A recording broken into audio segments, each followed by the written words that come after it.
Hey guys, how's it going? Hope you're doing well. My name is Crown, and today I'm going to read you some very interesting stories that I hope that you're gonna love. And now, without further ado, let's go!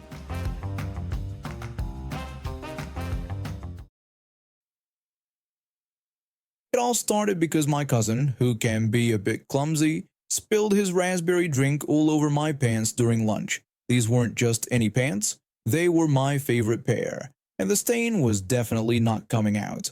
So I headed to the mall to get a replacement pair. I have some anger management issues that I've been working on since I was young, but I've learned to keep them in check most of the time. However, what happened next really tested my patience. I found the exact pants I wanted and headed to the checkout line. I was standing there minding my own business when I felt a tap on my shoulder. I turned around to see a woman with her teenage son who looked about my age, 13 at the time. When I asked what she wanted, she demanded that I give her the pants I was holding, claiming they were for her little boy. I politely pointed to the display where I'd gotten mine, explaining there were more available there. But she refused to listen, insisting she wanted the exact pair I was holding. Now, I probably could have just handed them over and gotten another pair, but something about her entitled attitude really got under my skin. Plus, I genuinely couldn't understand why she couldn't just walk a few feet to get another pair herself.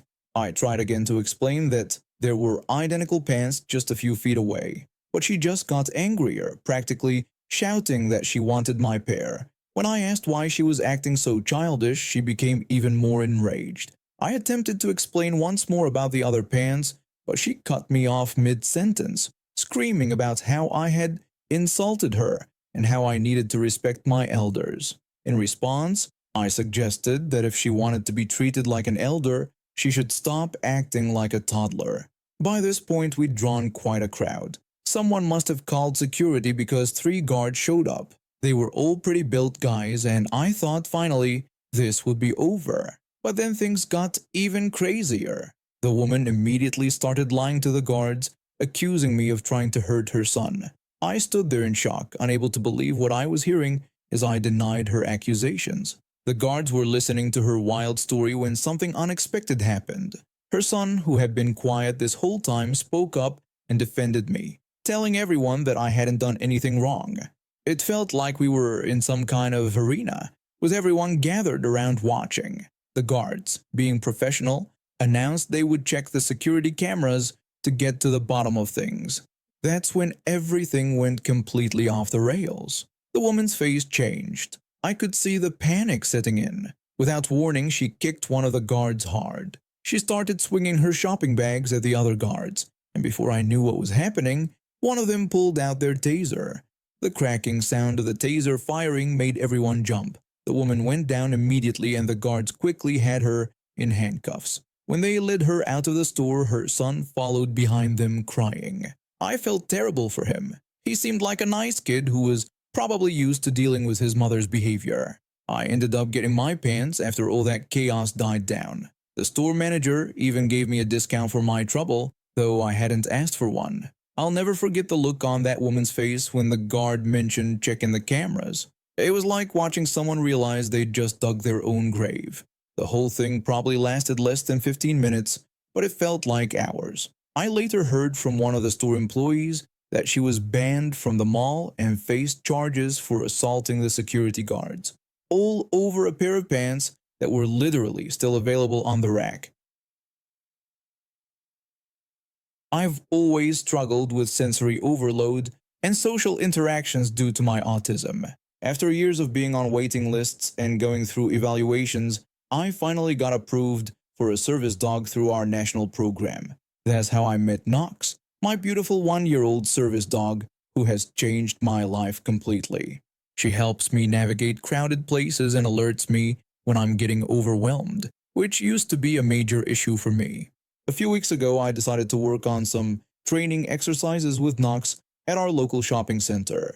The goal was to practice maintaining my composure while shopping, something that used to be nearly impossible for me before Knox. We were doing great and I was actually enjoying trying on different alternative clothes, hoping to find something that matched my style. Everything was going smoothly until we entered this alternative clothing store.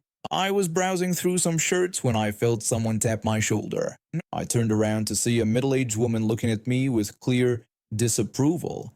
She immediately started lecturing me about how dogs weren't allowed in the stores.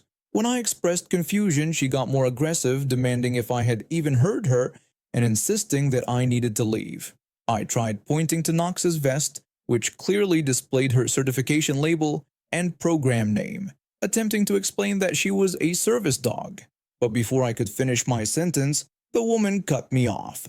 She started claiming that I clearly wasn't disabled or autistic since I could talk, and threatened to call security to get me banned if I didn't leave. I tried to plead with her to excuse me, but she refused to listen, declaring that she would personally walk me to the exit to ensure that both my dog and I left. That's when everything started going downhill. Knox noticed my rising anxiety and alerted immediately. The fluorescent light suddenly seemed 10 times brighter, and every noise in the store felt like it was drilling into my skull. I could feel tears streaming down my face as Knox positioned herself between my legs, trying to provide comfort. Through my tears, I kept begging her to go away, but she just mockingly told me to grow up. Her voice started becoming distorted, like I was underwater. The sensory overload was getting worse by the second. When I tried to sit down to ground myself, she grabbed my arm, which caused me to scream at her not to touch me. My shout drew quite a crowd, and finally, a security guard appeared. Having Knox there helped me regulate enough to understand what was being said. The guard asked what was happening, and the woman immediately launched into accusations about me being a faker who had scammed the program to get a service dog for autism. She even claimed her child, who she said was truly autistic and nonverbal, would benefit from the dog more and demanded to have it. While she was ranting, I felt her yanking on Knox's leash. Acting quickly, I unclipped it from Knox's collar and held on to her harness instead. My sweet girl stayed right in front of me, offering comfort through gentle snuggles and kisses. The woman became outraged and demanded the security guard do something about it. The guard asked me if Knox was indeed a service dog, to which I managed to confirm through my distress. The woman kept interrupting, insisting that I didn't need the dog, but the guard silenced her and asked to see both my ID and Knox's documentation.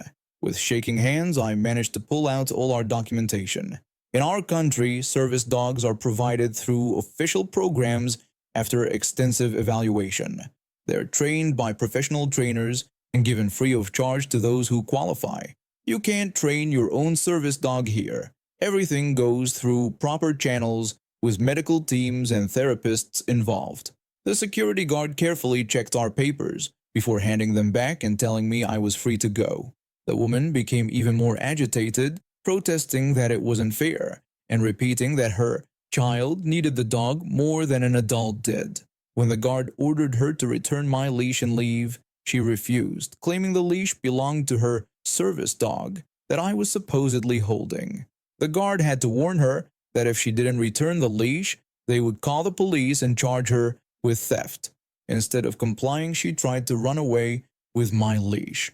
The security guard caught up with her quickly and detained her until the police arrived. I had to call my family to come support me through filing charges against her, as I was still pretty shaken up and struggled with these kinds of procedures. The police ended up charging her with theft and harassment. Later, I found out through the store's management that she had been banned from the entire shopping center.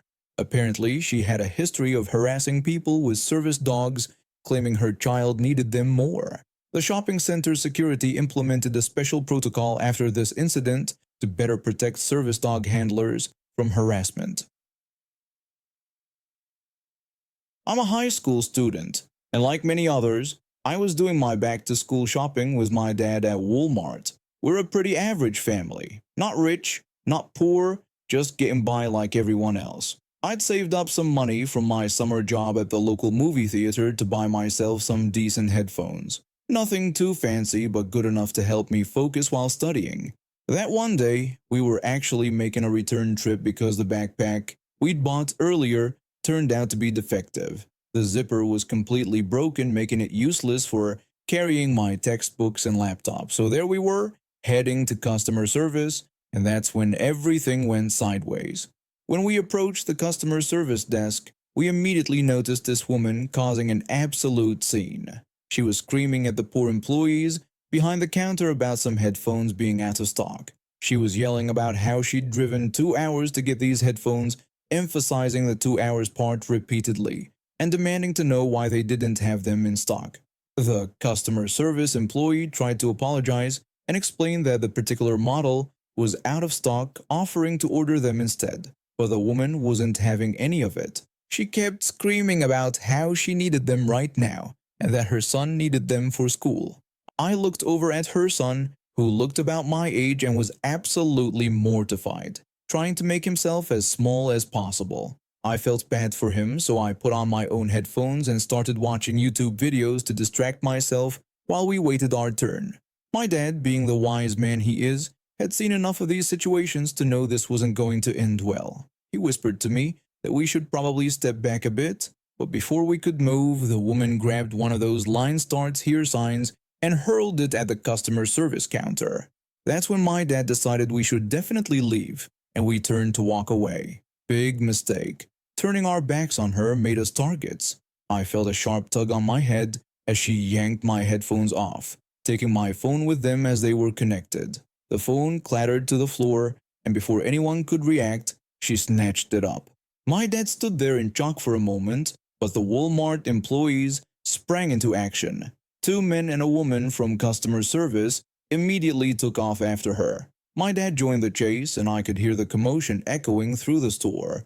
The woman was screaming at everyone to get away from her, claiming the headphones were hers now. She let out several yelps of pain as they tried to restrain her. Mixed in with her screams were enough swear words to make a sailor blush. When I caught up to them, I found a security guard and a male employee had tackled her to the ground. She was thrashing around like a wild animal, still clutching my mangled headphones. A female employee retrieved my phone and what was left of my headphones. The headphones were destroyed beyond recognition, only the audio jack was still intact. Thankfully, my phone only had a few scratches on the screen protector.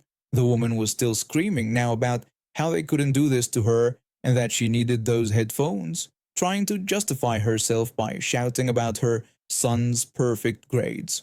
Her poor son had followed the commotion and was now standing there looking like he wanted the ground to swallow him whole. The police arrived pretty quickly, and we had to stick around as witnesses. The woman's attitude completely changed when the handcuffs came out. She stopped yelling and started spitting at everyone instead. One of the police officers warned her to stop spitting or they have to put a spit mask on her. She didn't stop, so they put a mask over her face. She managed to knock that off, so they had to upgrade to a full spit hood. The whole time she was trying to kick anyone who came near her. While the police were taking statements, I learned that the headphones she'd originally wanted were some expensive gaming ones that Walmart didn't typically stock in large quantities. She'd apparently seen them on the website but hadn't bothered to check if they were actually available at this location. The police told us she'd be facing charges for theft, disturbing the peace, and destruction of personal property. Walmart gave us $30 as compensation for my destroyed headphones, which wasn't nearly enough to replace them, but at least it was something. The last thing I saw before we finally left was her son being picked up by what looked like his dad, who seemed both angry and embarrassed. The boy kept his head down the entire time, and I couldn't help but think about how he'd probably have to change schools after this. We never did get around to returning that broken backpack that day. I've been working in customer service for an online retail company for about 5 years now. Started right after college when I couldn't find a job in my field. At first I thought it would be temporary, but the pay was decent and I actually enjoyed helping people solve their problems. Well, most people anyway. My job mainly involves helping customers place orders when they run into issues on our website. Usually it's pretty straightforward. A forgotten password here, a mistyped email there.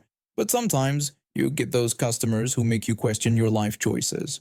Last week I had one of those calls that perfectly demonstrates why customer service representatives deserve hazard pay. It started like any other call. The customer immediately started complaining that his order wasn't going through, insisting that all his information was correct. The frustration in his voice was already at level 10, even though we'd just started talking. I took a deep breath and went into problem-solving mode. I politely asked him to provide the last 4 digits of his card and the name on it. He told me the last 4 digits were 5432 and the name was Kendrick. I pulled up the system and checked the recent declined transactions. Something wasn't adding up. All the attempts I could see were under a different name. I explained to him that I was seeing attempts under the name Rick and asked if that's what he was entering. He adamantly denied it. I then explained that the billing address he entered didn't match what his bank had on file, and that these needed to match exactly or the bank would flag it as potential fraud. He argued that his information was correct, stating that they had both his post office box and his physical address. I explained that he needed to enter his physical address for billing, not his post office box, and assured him that once he did that, the order would process successfully. Instead of taking literally 5 seconds to make this simple change, he asked if I could just do it for him. I felt my eye twitch but kept my professional tone. I tried explaining that I wanted to ensure he wouldn't have this issue in future online orders and wanted to show him how it works. He complained that he had already tried all week and all day today. When I asked if he had tried using his physical address in the billing section during any of these attempts, he admitted he hadn't. I pointed out that this was exactly why it wasn't working and encouraged him to take a moment to update it. He kept arguing, so I finally decided to play along and offered to try it on my end. He quickly agreed. Now here's where malicious compliance kicked in. Instead of helping him update his address and place the order in less than a minute, I was going to follow every single protocol step by step. I asked him to find me the item numbers for everything he wanted to order. I knew exactly where the item numbers were and could have easily told him, but I let him search for them himself. It took him a couple of minutes of fumbling around the website. After he finally found all the item numbers and I put his order together, I gave him his total. He provided his card information, and just as I expected, it was declined. I apologetically told him that his card was declined and explained he would need to contact his bank, then update his billing address as we discussed earlier, after which the order should go through. I could have asked for his correct billing zip code and the order might have gone through right then. But he wanted to do things the hard way. Fine by me. He's going to have to try again later anyway, and he'll have to do exactly what I told him to do in the first place. Enter his physical address. I could hear his frustration through the phone as he realized he'd just wasted 15 minutes when this could have been resolved in seconds if he'd just listened to me in the first place. He exclaimed that this was ridiculous and complained about trying to place the order all week. I reiterated that he needed to use his physical address, not his post office box, for the billing information, and assured him that once he did that, he should have no problems placing his order. I then asked if there was anything else I could help him with. The grumbling sound he made before hanging up was all the satisfaction I needed. Maybe next time he calls customer service, he'll actually listen to the person trying to help him. And now we have reached the end of today's stories. Thank you for watching, and see you next time.